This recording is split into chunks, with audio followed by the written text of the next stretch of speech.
team is too far away.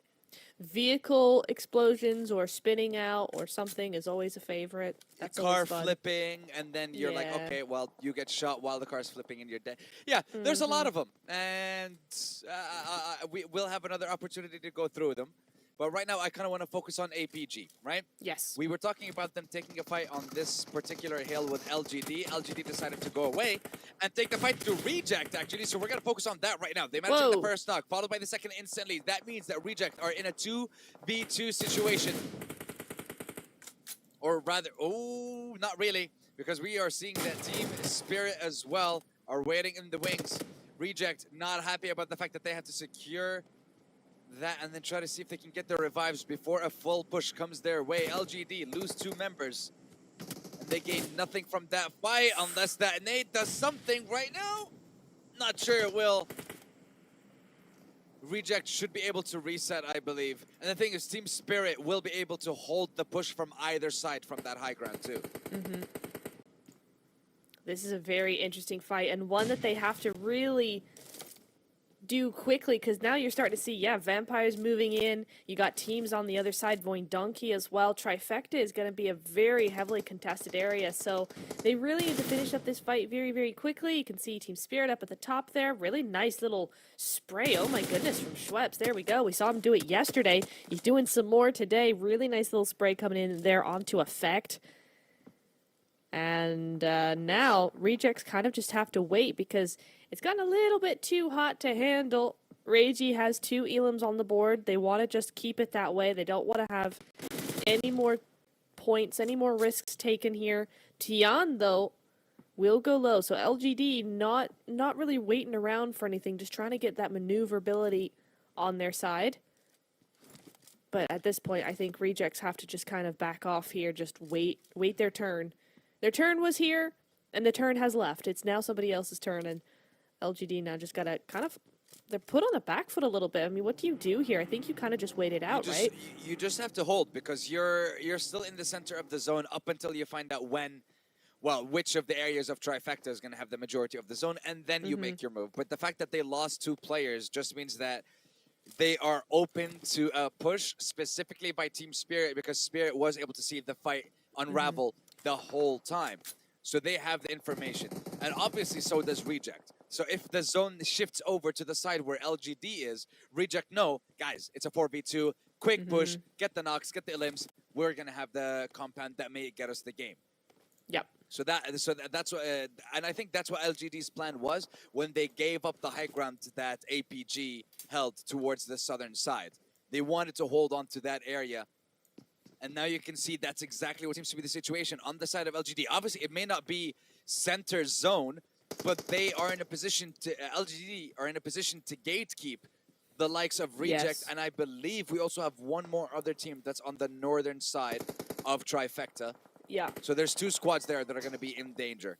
So you have Rejects and you have Vampires over on that side. If Vampires try and use the bridge to go kind of north and around, right, rather than through boot camp, there's Boing Donkey over there. So actually Boing Donkey, they're not going to have zone for much longer, but they do have a really nice opportunity to get some extra points on the board. They do have to be careful of Thunder Talk, though. They're still over on the Camp Alpha Island on that northern island.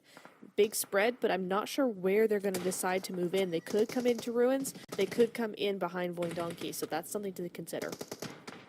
Yeah, a rotation from the northern side might be very helpful for some of the teams because we're going to be seeing a lot of teams now try to focus on getting into the likes of boot camp or even the high ground next to boot camp. You can see LGD in the distance also getting into yet another.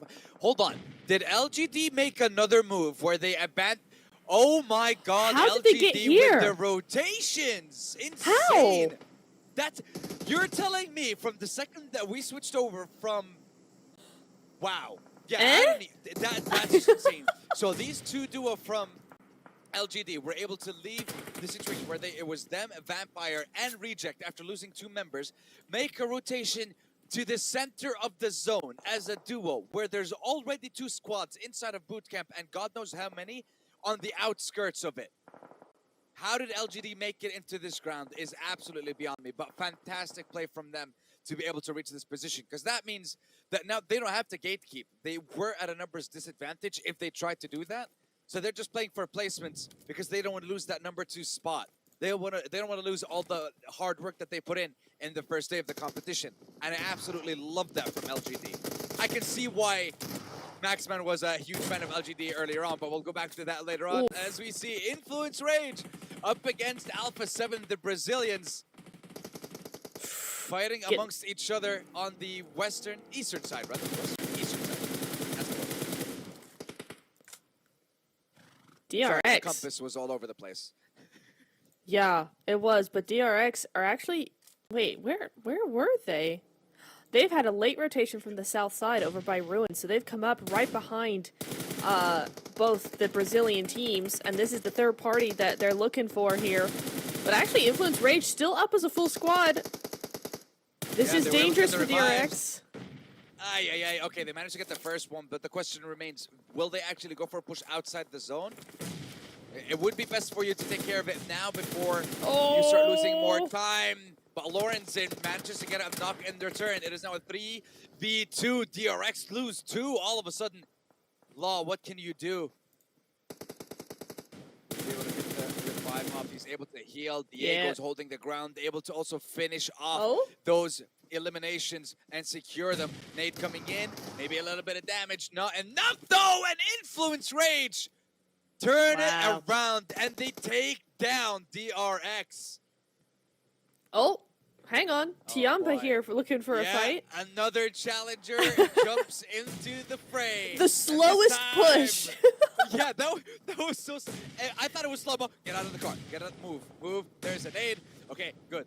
Okay, so Tianba managed to push in, get out, and then go for another push again. Lorenzen, Law, and Diego in the 3v4, and then all of a sudden, it's a 3v2 in favor of Influence Rage. Are you kidding me?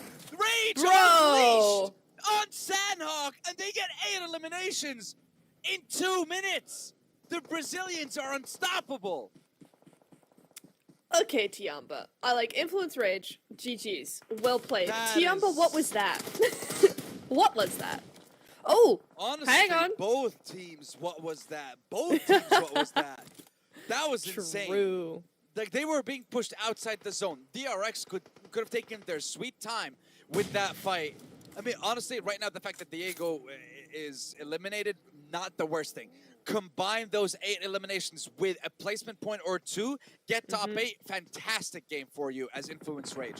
Because you were put in so many tough situations in such a short amount of time, and they were able to adapt and eliminate everyone. Beautifully played.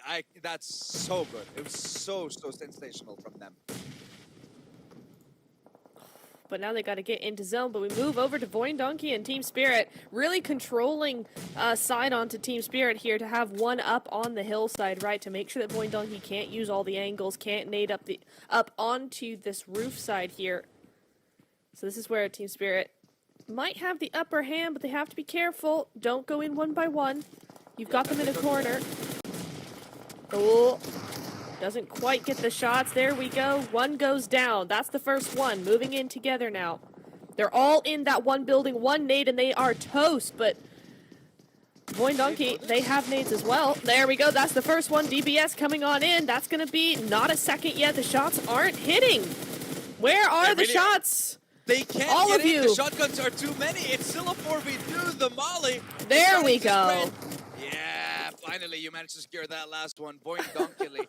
Boing Donkey. Wow, Boing Donkey, yes. That was horrible. I mean, look, honestly, 4 players in that one small room. You should have taken the fight. Why were you hiding? You were forced in a corner. The fact that I want to say Team Spirit were given so much room made it so easy for them to take the fight. And literally, yeah, 1 nade, 1 molly, and it's just one angle you can peek out of. I'm actually really surprised that Team Spirit didn't go with any of the utilities to go into that that room. They knew they were all in there. 1 nade, peek the door, 1 nade, you might get knocked, but that's all 3 taken out, but that's fine. All good, maybe they didn't have any. They will now, though.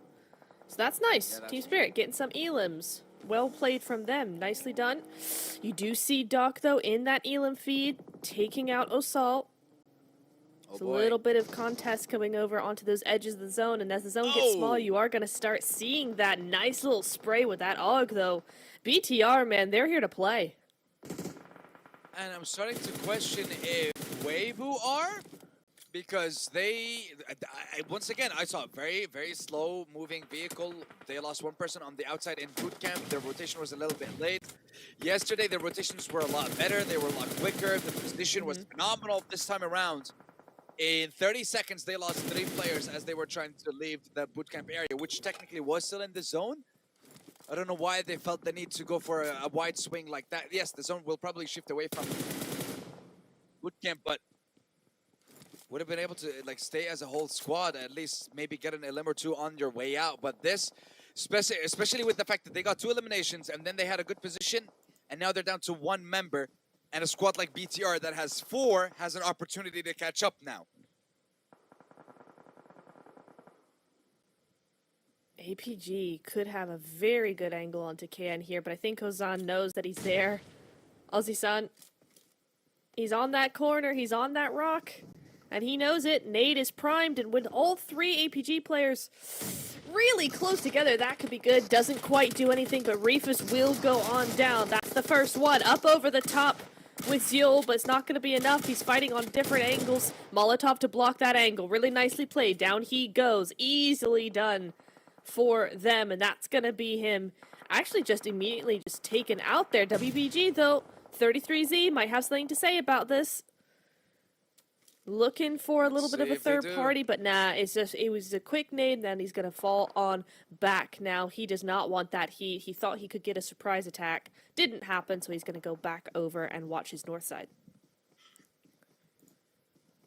Now we set our sights onto Reject, as they are now trying to push up this hillside up against the squad of Team Spirit. Ragey, unfortunately, they're just trying to crawl. The only person with eliminations on the team at the moment is currently on his knees and will be taken out by the zone, but the rest of the squad will be pushing, and they will be annihilated in just a few short seconds. Nomi missed one of those pumps, but still manages to get the rest. 7 elims for Team Spirit. Full squad left alive, and hey, APG is still alive and kicking to Thunder Talk. Let's see what they have to say in this conversation. Matic getting pressured by AJ. S12K versus S12K. AJ finally knows where he is. I thought he was looking at the room. Matic might have had a little bit of an advantage, but if that tries to go for the flag, AJ turns around and gets the elimination on Nomi. Also gets third-partied by Razy. And Team Spirit, they still managed to eliminate him, but we're not done with the fights just yet, because Weibo 33Z gets an elimination right before he bites the dust.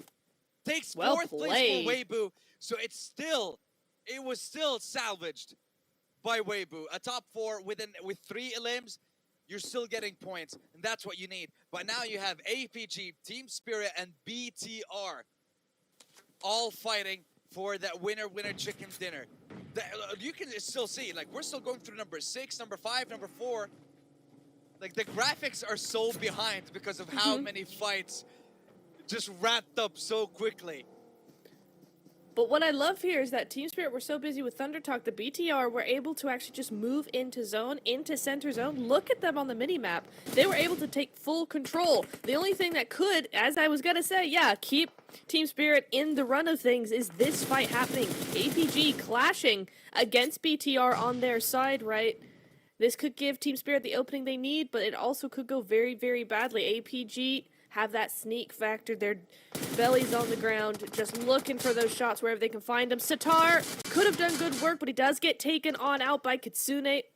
So that's going to be his second elimination on the board here, but BTR could be in a world of hurt here, actually. Yes, they have the zone, but they don't have the position in between 2 teams. They're getting picked apart left, right, and center. That's going to be them almost gone, down to just a duo. Down to the bottom, Doc needs to get 2. He doesn't even get the 1. He will go down. That's going to be the end of him. Yul as well. They're all gone. Federals not here to play. Effect is the next, but down they'll go. And Team Spirit, they're going to be ones to take this chicken dinner home. Sandhawk is theirs.